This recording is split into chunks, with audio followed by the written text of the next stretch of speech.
Elections Bharat में हमेशा से एक फेस्टिवल के रूप में सेलिब्रेट किए गए हैं, लेकिन जैसे जैसे टाइम बढ़ता जा रहा है वैसे वैसे ये फेस्टिवल एक बैटलफील्ड जैसे लगने लगे हैं। हर इलेक्शन के बाद एक ही सवाल उठता है, क्या वोट सही तरीके से गए, क्या काउंटिंग ठीक से हुई और क्या रिजल्ट वैसा ही आया है जैसा लोगों ने बैलेट पे लिखा था। ये सवाल नए नहीं हैं, पर सुप्रीम कोर्ट को बार बार इन सवालों का लास्ट गार्डियन बनना पड़ रहा है। हरियाणा के एक छोटे से पंचायत इलेक्शन से लेकर चंडीगढ़ के मेयर पोल्स तक और बिहार के वोटर रोल कंट्रोवर्सी तक पैटर्न एक ही दिख रहा है। जब इलेक्टोरल प्रोसेस फेल हो जाता है या मैनिपुलेशन के साए में आ जाता है तो सुप्रीम कोर्ट को डेमोक्रेसी का असली रेफरी बनना पड़ता है। अब आपको ध्यान तो होगा ही कि बिहार का एक वोटर एनालिसिस शॉक देने वाला था, जब पता चला कि लगभग 65 लाख वोटर्स के नाम ही लिस्ट से गायब कर दिए गए हैं। रीजन बताया गया आधार वेरिफिकेशन, पर जब मैटर सुप्रीम कोर्ट तक गया तो सवाल खड़ा हुआ, क्या लिंकिंग के बहाने लोगों का वोट चुराया जा रहा है। अब ऐसे ही कुछ सवाल और शॉकिंग केसेस लोकल लेवल पर भी देखने को मिले हैं।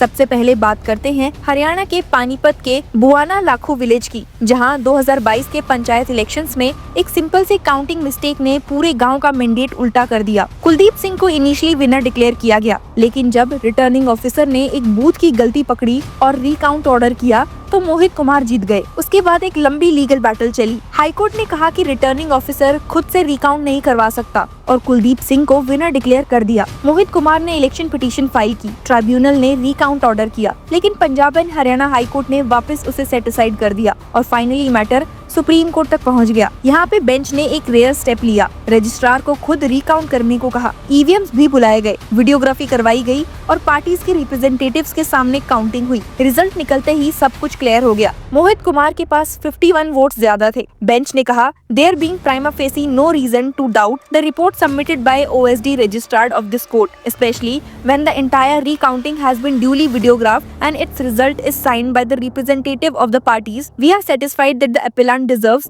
to be declared as the elected sarpanch of Gram Panchayat, Buana Lakhu village, district Panipat, Haryana, in the elections held on 22 November 2022. Justice Suryakant ने hearing के दौरान एकदम straight बात कही. He said, all this blunder happened in only one booth. Complete mess created by returning officer, the counting officer. It is he who committed a blunder. In these kind of matters, the only solution is you go for recount. Never thought that High Court will write 15 pages to deny recount. ये line सिर्फ एक booth की कहानी नहीं थी, ये पूरे system का एक्सरे थी, क्योंकि एक गांव में एक बूथ की ब्लंडर पूरे रिजल्ट को उल्टा कर सकती है। तो इमेजिन करो कि बड़े शहरों और स्टेट्स में क्या होता होगा। और ये सिर्फ हरियाणा तक लिमिटेड नहीं रहा। सिर्फ कुछ ही महीने पहले आपको याद होगा कि चंडीगढ़ मेयर इलेक्शंस में पूरे देश ने टीवी पे लाइव एक रिटर्निंग ऑफिसर को बैलेट्स को इनवैलिड मार्क करते देखा। कैमरा सामने थे, काउंसलर्स चीख रहे थे, पर रिटर्निंग ऑफिसर ने बैलेट पेपर्स काट दिए जहां ऑपोजिशन कैंडिडेट क्लियरली लीड कर रहा था। ये एक ऐसा सीन था जो पूरी डेमोक्रेसी का तमाशा बन गया। तब भी सुप्रीम कोर्ट ने इंटरवीन किया। सिर्फ 2 घंटे की अर्जेंट हियरिंग में कोर्ट ने बैलेट्स खोलने का ऑर्डर दिया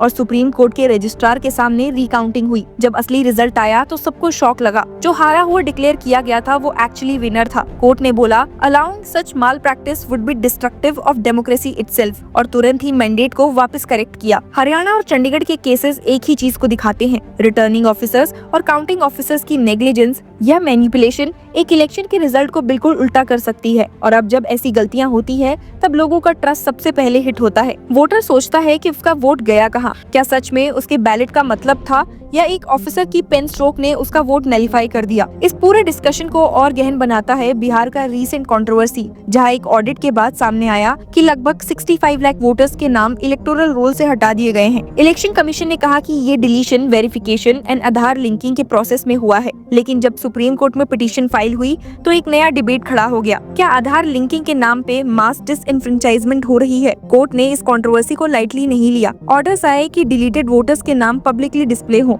हर डिलीशन के रीजन लिखे गए और इफेक्टेड सिटीजन्स को चांस मिले रेमेडी का। एक तरफ कोर्ट ने आधार को आइडेंटिटी प्रूफ के रूप में एक्सेप्ट किया, पर साइमल्टेनियसली ये भी क्लैरिफाई कर दिया कि आधार कभी भी सिटीजनशिप का प्रूफ नहीं है। मतलब कोर्ट ने एक बैलेंस बनाने की कोशिश की, इंटीग्रिटी ऑफ रोल्स भी मेंटेन हो और सिटीजन्स का वोट भी अनफेयर कैंसिल ना हो। बिहार कंट्रोवर्सी ने एक और चीज एक्सपोज की, इलेक्टोरल प्रोसेस सिर्फ काउंटिंग के वक्त कॉम्प्रोमाइज नहीं होता, कभी कभी वो शुरू ही होता है जब रोल्स गलत तैयार किए जाते हैं। अगर इन तीनों केसेस को एक फ्रेमवर्क में देखा जाए तो एक पैटर्न निकलता है। हर जगह एक ही चीज दिख रही है, इलेक्शन कमीशन या उसके ऑफिसर्स का फेलियर और सुप्रीम कोर्ट का intervention as last resort. Haryana में एक बूथ की काउंटिंग की ब्लंडर थी, चंडीगढ़ में रिटर्निंग रिटर्निंग ऑफिसर का डेलिब्रेट माल प्रैक्टिस था और बिहार में वोटर रोल्स का सिस्टमैटिक फ्लॉ। हर जगह अगर कोर्ट इंटरवीन ना करता तो रिजल्ट डेमोक्रेसी के खिलाफ जाता। हर जगह अगर कोर्ट साइलेंट रहता तो ट्रस्ट और ज्यादा गिरता और इसी वजह से सुप्रीम कोर्ट का रोल एक गार्डियन ऑफ डेमोक्रेसी के रूप में सामने आता है। लेकिन ये एक अनकंफर्टेबल ट्रुथ भी हाईलाइट करता है। सुप्रीम कोर्ट ने खुद कहा कि कोर्ट्स का रोल इलेक्शन डिस्प्यूट्स में एक्सेप्शनल होना चाहिए,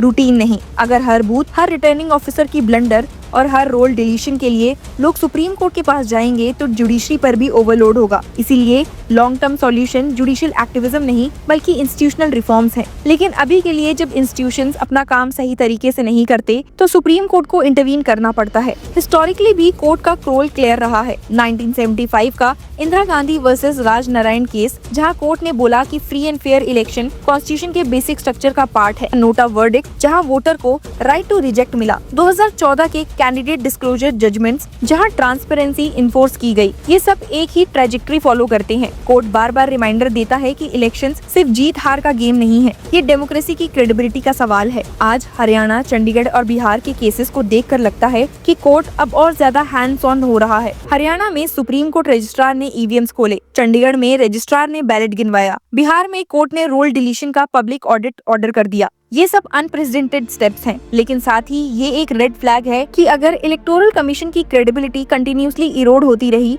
तो डेमोक्रेसी के हर फेस में कोर्ट्स को रेफरी बनना पड़ेगा। और जब जुडिशरी हर जगह रेफरी बन जाए तो इंस्टीट्यूशंस का बीच का बैलेंस भी डिस्टर्ब होता है। इस पूरे सिनेरियो में एक चीज क्लियर है, वोटर का ट्रस्ट सबसे बड़ी करेंसी है। अगर एक बूथ में वोट गलत गिना गया, अगर एक मेयर इलेक्शन में बैलेट गलत इनवैलिडेट हो गए और अगर एक पूरे स्टेट में 65 लाख वोटर्स का नाम मिसिंग हो गया तो उसका ट्रस्ट क्या ही होगा। और अब जब वो ट्रस्ट हिलता है तब सिर्फ एक ही इंस्टीट्यूशन है जिसमें लोग अब भी बिलीव करते हैं और वो है सुप्रीम कोर्ट। इसीलिए हरियाणा का पंचायत जजमेंट, चंडीगढ़ मेयर का ड्रामेटिक रिवर्सल और बिहार का वोटर रोल कंट्रोवर्सी एक ही कहानी के अलग अलग चैप्टर्स हैं। एक कहानी जो हमें बार बार याद दिलाती है कि डेमोक्रेसी की असली सेफगार्ड सिर्फ इंस्टीट्यूशंस की एफिशिएंसी नहीं बल्कि कोर्ट्स की विजिलेंस भी है। लेकिन जब तक इलेक्टोरल मशीनरी खुद अपने अंदर अकाउंटेबिलिटी और ट्रांसपेरेंसी डेवलप नहीं करती तब तक हर बार लास्ट वर्ड सुप्रीम कोर्ट का ही होगा। और शायद इसीलिए लोगों के दिल में एक लाइन बार बार गूंजती है, अगर वोट की रिस्पेक्ट कहीं बची है तो वो सुप्रीम कोर्ट के चैम्बर्स में है। क्या आप भी इस बात से एग्री करते हैं?